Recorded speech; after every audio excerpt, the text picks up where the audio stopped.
Hi. Today I'm going to do a video on planting and growing artichokes. Now, I've got a bit of a confession to make. This is the fourth time I've done this video. The first time it was really good. I planted everything and did all, went through it all and waffled on, and it was really good, and the video went for too long, so I haven't got an editing machine or anything, so I couldn't use it. Second time the camera fell over when I was filming, so that was that.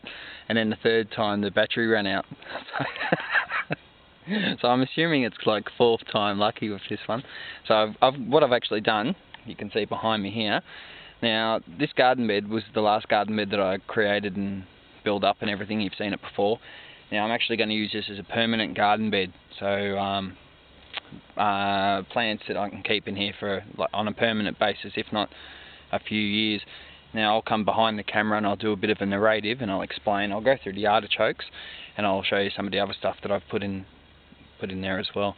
Now you can get two types of artichokes basically. You can get Jerusalem artichokes, which are the tubers like a potato bulb that grows underground, and you get globe artichokes, which have that nice big silvery foliage and the big flower heads that we've all seen vinegared and sitting in jars of oil and vinegar and stuff like that.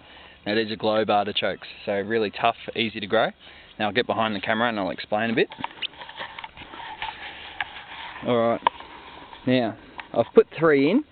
See, there's one there, and there's a little one there.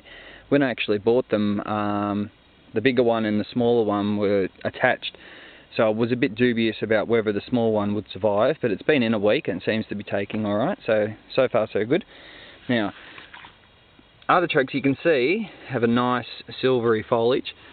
Are really, really easy to grow. You can keep them for about, you can keep them indefinitely, but after about 4 years, their fruit production, or vegetable production, flower production I should probably say to be accurate, drops off considerably, so you probably pull them out after about 4 years and replant them again. But look, it's easy with artichokes. Now I'll just explain.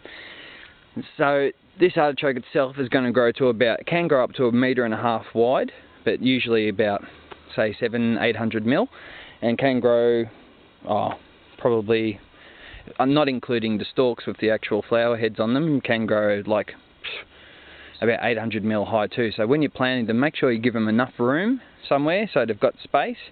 So make sure you're not crowding them in 30 centimeters apart or anything like that. They are susceptible to root rot, so don't put them somewhere low lying where the ground's they're going to sit in like water all the time.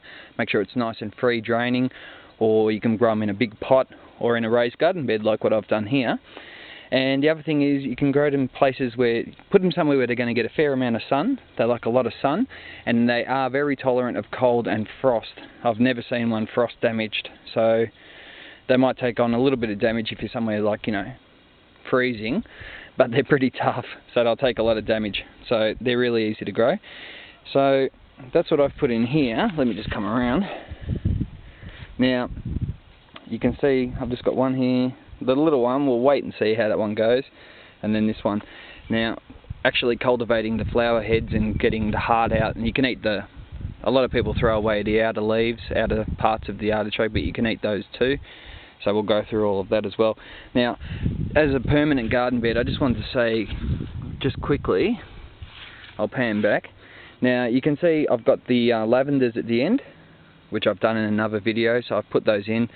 And I've also, rather than make another video, I thought I'd just show you, I've planted some nasturtiums as well.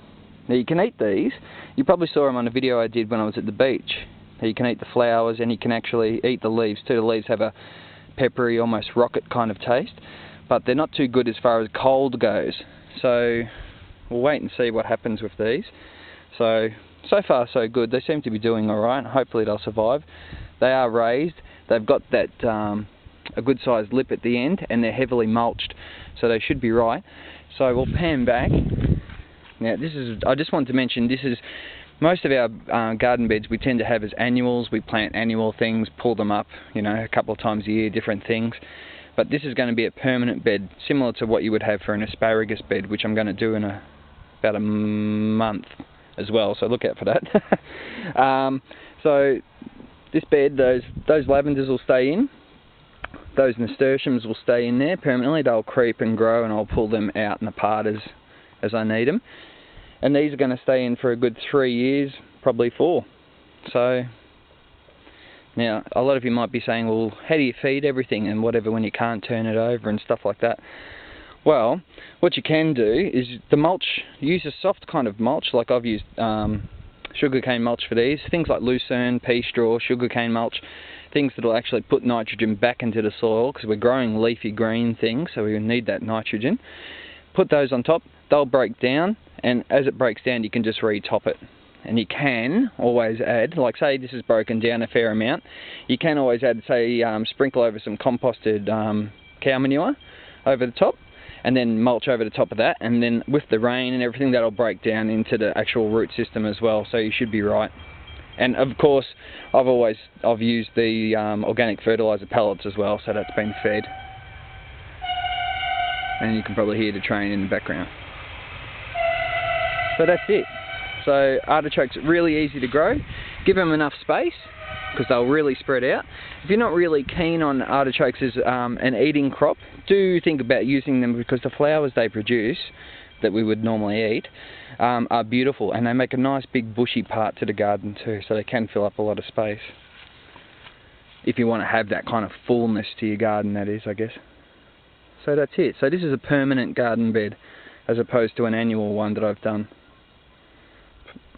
Any questions about nasturtiums, artichokes, or even lavender, or permanent garden beds and stuff like that, just give me a yell. I'll be back in the next few weeks. I'll be doing another permanent garden bed as well with asparagus. I've ordered some asparagus crowns through a nursery, and they're coming in for me, so I'll be planting those as well. Cool. Thanks for watching. I'll see you soon. Give me a yell, just email me if you have any questions. Cool. See ya.